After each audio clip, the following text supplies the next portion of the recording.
Welcome to Thoroughly Entertained. On this week's episode, my sister and I are going to talk about the movie Beautiful Creatures. She's going to tell me what her thoughts were about the new Netflix series House of Cards. I am going to make the case for LeBron James, and she will be counting down to 0 hour.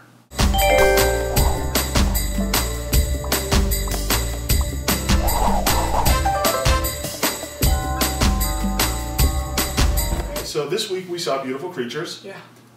You liked it a little bit more than I did, but let me give our people a little bit of a plot summary.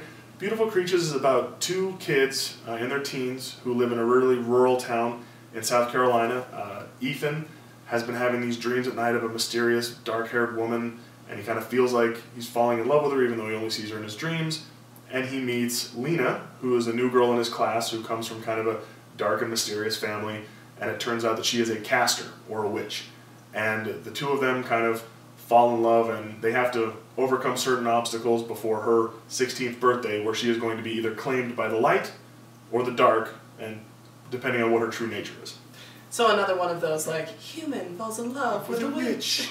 I know, like, this was not your, like, let's go see this movie this weekend. You were more like, let's go see Die Hard, and I was like, let's go see Safe Haven, and this was our compromise. Yes. So, yeah, I know that you didn't enjoy this as much as I did. I mean, I'm not saying it's my favorite movie I've ever seen, right, but I thought it worked for the subject matter. I mean, it was based off a young adult novel, and so the focus characters are teenagers, and I thought they were well played, meaning that they're well acted. I felt that they were believable teenagers. Yeah.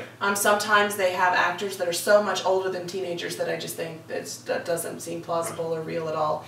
But I, for the most part, enjoyed it. There were some moments in the middle of the movie that I thought could have been chopped down and made shorter. We both agreed about a half an hour shorter, we still would have enjoyed the movie, yeah, just it would have moved at a more rapid pace. But as a whole, I liked it. I thought it worked. I think teenagers especially teenage girls, will really like this movie because our lead character, Ethan, is very charming and a delightful young man, and within the first few minutes, I wasn't so sure about that accent, but as the movie went on, like, I found myself really liking how charming and charismatic that he was, and I liked that we have a movie that showed a teenage boy as emotionally vulnerable and emotionally open, as opposed to, let's say, Edward's character in the Twilight movies, which was all, like, broody and standoffish, and sometimes I think that's the bad model to sort of teach teenage girls. Yeah, I thought there were things that worked about this movie. I agree with you that the acting was really good. I particularly liked the guy who played Ethan, Alden Ehrenreich. I thought he did an excellent job in the movie. I think Alice Englert was good as Lena. For me, I thought there was times when the movie was just a little bit melodramatic. I thought there were some plot holes that you could have driven a semi-truck through. Right. For me, ultimately, it just felt like I was watching something that wasn't made for me to see. It was made for an audience that I'm not a part of. And that's why I couldn't recommend this to people that I talk to, because most of the people are my own age or a little bit older, because I don't think this movie is targeted for them. It's not, yeah. And while I thought there was good chemistry between the leads, and I thought it was beautifully shot, I think the director made really good use of kind of the really southern gothic scenery and the exteriors of the houses, and like a lot of the countryside and the way the town was shot was really interesting and cool. But again, for me, I thought there was times where it was so melodramatic, and I thought. And I'm not a big fan of depicting teenage romance as the most important thing that'll ever happen in your whole life. happens to you when you're 16. Right. And so for me, it was a little bit like I was reading a 13-year-old's diary, and I felt kind of crappy about it. It's all right that we disagree on this one. Agree to disagree. Yeah, absolutely. Also started watching the new Netflix series House of Cards. Now I know that's been available to watch all at once or episode by episode. How did you decide to watch it? Well, I've sort of, when I watch things, once I start committing to watch something, I like to watch it as much, finish out the entire series before I watch something else. So I'm almost finished. I'm at the very tail end of the last episode. So, although I did not like the first episode at all, and let me back up a little bit and give a plot synopsis for our viewers. So House of Cards is set in Washington, D.C., and the main central character is Frank Underwood. He is the majority whip in the House of Congress, and a new president has just been elected, and he expects to be appointed as Secretary of State in this new administration, and he's not. He gets screwed. and they blindside him with that information. And so from the very first moment he finds out that information, he starts wheeling and dealing everything that he can to get himself back into the administration of this new presidency, because he wants more power, and that's the whole focus of him, is that everything he does is about establishing himself as powerful, or wheeling, or trying to absorb and create more power for himself. And so oftentimes the device that they use in the show is oftentimes his character, I mean, the moment freezes and he turns to the camera and then tells why he's doing something, or the play that he's making right now, in this, like, okay, I have to, like, say yes and be honest, because if I don't, they're going to find out that I was trying to screw him later, you know. And so, okay. And that's kind of an interesting technique. When the first episode, I wasn't sold on it. I was like, oh, come on, like, just make me, I can understand what your motivations are without you telling me what your motivations are. But now, as the series has gone on, that doesn't bother me as much. Okay. So that's sort of the premise of the show. What were the things that you thought were particularly strong about the show? Excellent acting. The writing is strong, the directing is strong, and we've got some terrific actors. Kevin Spacey plays Frank Underwood. His wife is played by the fantastic Robin Wright. Robin Wright, yeah, I can't remember her name. Robin Wright, and she's strong and powerful in this particular portrayal. Like, she does not play a shrinking violet in any way. They have a very untraditional marriage. They have no children, and they are completely open about their indiscretions and infidelities, and there's no secrets between the two of them, which can be a good and bad thing, and there'll be conflict later on in the series with their relationship, because Frank is all about power, and he uses his wife as one of the tools of his power source. So that's all very strong. The writing, the acting, the directing is excellent, and most people will like the show because it's a triple combination. So now let's talk about the All-Star Game. The NBA All-Star Game is going to be played this weekend. So tell me a little bit about the case for LeBron James. Well, I kind of make a point in the most recent article I've written on our website that if LeBron James continues on the path that he's on, that eventually the conversation about who is the best basketball player in the history of the NBA will come down to him and Michael Jordan, and it'll just be kind of a two-man discussion. And the reason I say that is because I believe LeBron James is kind of a unique athlete, and in particular a unique basketball player, because there are things about him that are unlike any other player in the NBA. For instance, he is the only player in the league right now to be leading his team in points and rebounds and assists and steals. Oh, like how? Yeah, it's kind of remarkable that one guy could fill all of these roles, especially on a team that's as talented as the team that he plays on. And, you know, I find him to be very compelling to watch when you see him play. So how would you compare LeBron James to Michael Jordan in his prime? Michael Jordan was an absolute assassin on the basketball court. No one wanted to win more than Michael Jordan wanted to win. And very famously, there were teammates that played with him that hated him because of how driven he was, how hard he pushed his teammates, how merciless he was on them in practice, how unforgiving he was of their mistakes. He was driven in a way that, you know, people that end up being truly great are driven. And I think LeBron James, for a lot of his career, has been almost unselfish to a fault.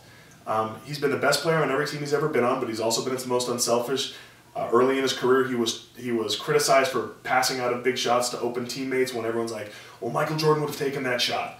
And, you know, it's been interesting to see his evolution over the last few years, that as he's been criticized and as he's been hammered by the media and as he's had failures on the court, to see him become harder and stronger and more ruthless when he plays, and to see him kind of elevate himself to another level. But the biggest difference between himself and Michael Jordan is that Michael Jordan was a competitor in a way that was almost sociopathic, whereas LeBron James only now is kind of reaching that level where he'll put the entire game on his shoulders and he'll win it if he has to. Well, your article definitely, I used to watch a lot of basketball, and I haven't over the years, so I will have to get back to watching it, because if he's that exciting of a player, then I don't want to miss that out, because I enjoy a great game. Yeah.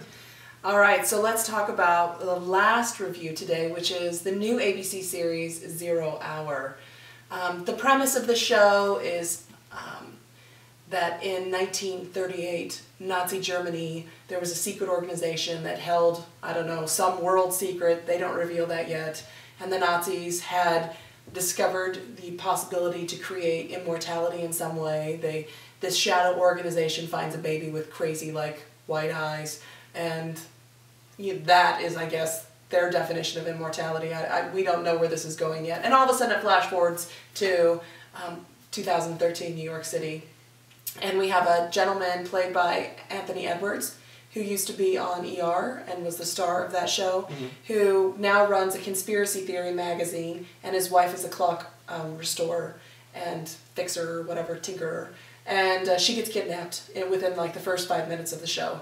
And from that point on, the rest of that first pilot episode is him trying to track down why someone kidnapped his wife, and he discovers that there is this massive secret and / conspiracy. So it's part historical drama, part mystery, part adventure, part all of that. Now, you kind of feel that the show loses its way a little bit in the pilot episode. Kind of, what were the things that went wrong?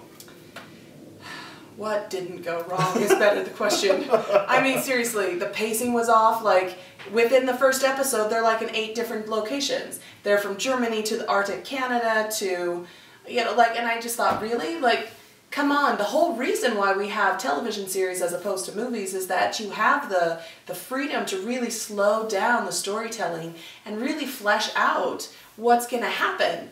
But I think they tried to throw so much into this first episode, you know, all this mystery, all this excitement, all of this, that it just failed in all ways. The acting wasn't especially good, not because you don't have strong actors, but because you have such terrible writing, like these really lame one-liners that were supposed to be comic relief or really to like elevate the emotional impact at moments that really just failed. They just felt so contrived and so inane oftentimes.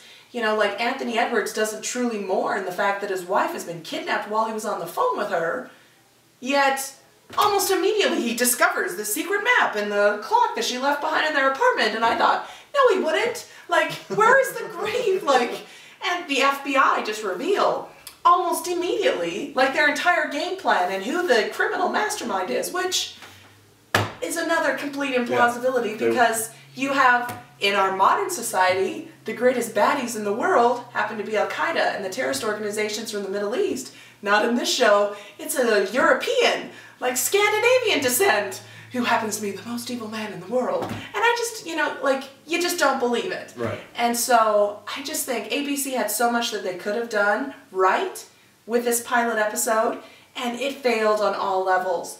Now, I am willing to give it one more episode to see if perhaps it can redeem itself, because now it's been picked up and perhaps they will slow down and actually start to flesh out some of these wildly divergent storylines. But as a whole, I didn't like it. Yeah, I kind of thought the previews had a lot of promise, and I was curious to see what you thought about the pilot episode, because if you had liked it, I was going to start watching it, but it feels like this one's good to give a pass to. Yeah, it just is a failure. So let's do that. You know, maybe you'll like it, but you know, I certainly did not. All right. No, thanks. Thanks for watching Thoroughly Entertained. If you enjoyed what you saw, make sure to like us below or leave a comment. As always, check us out on our website at thoroughlyentertained.com, and we'll see you next week.